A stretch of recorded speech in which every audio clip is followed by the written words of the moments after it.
Iranian missiles struck the city of Haifa late on Monday, damaging at least 3 residential buildings and forcing the evacuation of 23 families, according to the Hebrew-language newspaper Ma'ariv. Search and rescue operations were underway within hours of the strike, with footage circulating on social media showing emergency crews working through damaged structures as residents were led away from their homes. The attack marks one of the most significant direct Iranian strikes on Israeli civilian infrastructure in recent memory. Haifa, Israel's third-largest city and home to the country's largest deep-water port, has long been considered a high-value strategic target. Its northern Mediterranean coastline, its concentration of petrochemical facilities, and its proximity to key Israeli military installations have made it a focal point in regional threat assessments for years. Monday's strike confirmed what military planners had long warned was possible. Israeli authorities have not yet issued a comprehensive statement on the full scope of the attack. Emergency services confirmed active rescue operations at the site of the damaged buildings, and preliminary footage verified by regional correspondents shows structural collapse consistent with a direct ballistic missile impact. The scale of civilian displacement, 23 families across 3 buildings, suggests the warheads made contact with populated residential areas rather than perimeter or industrial zones. No official casualty figures have been released at the time of this report. Iran has not formally claimed responsibility through state television as of this filing, though regional officials and initial intelligence assessments attributed the strike to Iranian ballistic missile systems. The trajectory and impact pattern are consistent with medium to long-range Iranian missile platforms, several of which have been tested and displayed publicly by the Islamic Revolutionary Guard Corps in recent years. The strike represents a significant departure from the pattern of engagement that has defined Iranian military activity in recent months. Throughout the post-October 2023 escalation cycle, Iran has largely operated through affiliated armed groups, Hezbollah in Lebanon, Houthi forces in Yemen, and militia networks across Iraq and Syria. Direct Iranian strikes on Israeli territory have been rare, highly calibrated, and, as in the case of the April 2024 drone and missile barrage, heavily telegraphed in advance, allowing Israeli and American defense systems to intercept the vast majority of incoming projectiles before impact. Monday's strike in Haifa carries different characteristics. The missiles reached their targets. Buildings came down. Families required evacuation. That outcome raises immediate and serious questions about the performance of Israel's layered air defense architecture, which includes the short-range Iron Dome system, the David's Sling medium-range interceptor, and the Arrow 2 and Arrow 3 systems designed specifically to counter long-range ballistic threats originating from Iranian territory. Israel's air defense network is among the most advanced in the world and has achieved interception rates that defense analysts have consistently described as exceptional under operational conditions.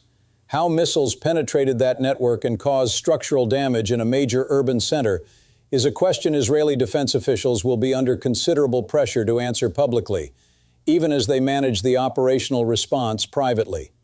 Defense analysts contacted by this program offered several possible explanations. One possibility is volume saturation. If Iran launched a large enough salvo, the statistical ceiling of any air defense system, regardless of its sophistication, could be reached. A second possibility involves missile flight characteristics. Iran has been investing heavily in systems designed to complicate interception, including maneuvering re-entry vehicles and quasi-ballistic trajectories that reduce the reaction window available to defending batteries. If a newer or previously untested variant was deployed in Monday's strike, the implications for Israeli defense planning extend well beyond this single incident. A third possibility, which analysts are not yet willing to rule out, involves a coordinated operational approach, simultaneous or sequenced launches designed to exploit coverage gaps or redirect defensive assets before the primary strike reached its target. Determining which of these explanations is accurate requires information that neither Israeli nor American officials have yet placed on the public record. What is already on the record is the political weight of what occurred. Haifa is not a border community. It is not a settlement in a contested area. It is a major Israeli city, and Iranian missiles have now struck it, displaced its residents, and damaged its buildings. The domestic political consequences inside Israel are immediate and significant. Prime Minister Benjamin Netanyahu's government has built its public posture around an absolute commitment to Israeli security and the deterrence of its adversaries. A direct Iranian strike on Haifa that causes visible civilian displacement will generate substantial pressure for a forceful response, regardless of the broader strategic calculus. That calculus is, by any measure, complex. An Israeli military response targeting Iranian territory, whether infrastructure, military installations, or IRGC assets, would trigger a set of escalatory dynamics that the region is not currently positioned to absorb. American forces are deployed across the Middle East in significant numbers, and Washington has repeatedly signaled that it does not seek direct military confrontation with Iran. Any Israeli strike inside Iranian borders would place the United States in an immediate and uncomfortable position, requiring a rapid determination of whether and how to respond to any Iranian counterstrike against American assets in the region. The Gulf states present a separate dimension of concern.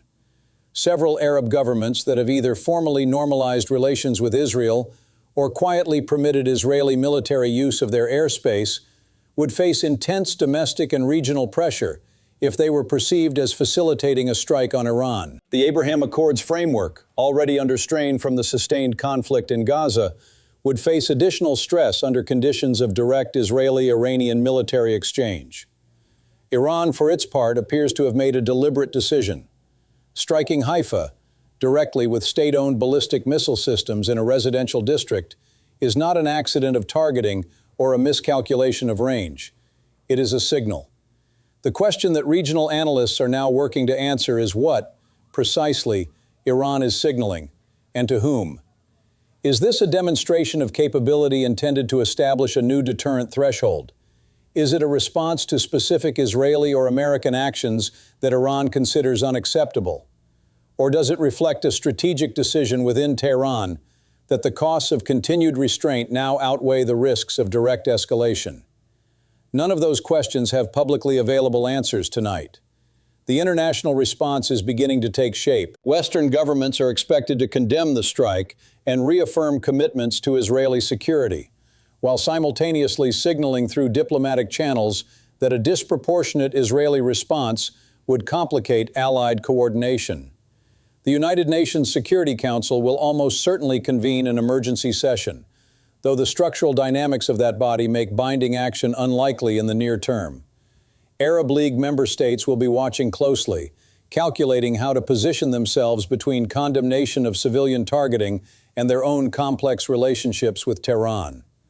Russia and China, both of whom maintain significant diplomatic and economic ties with Iran, will be monitored for any indication that they are in contact with Iranian leadership in an effort to manage the escalation, or alternatively, that they are content to observe a conflict that diverts Western attention and resources. What the coming hours will reveal is whether this strike was an isolated operation or the opening of a broader Iranian offensive posture.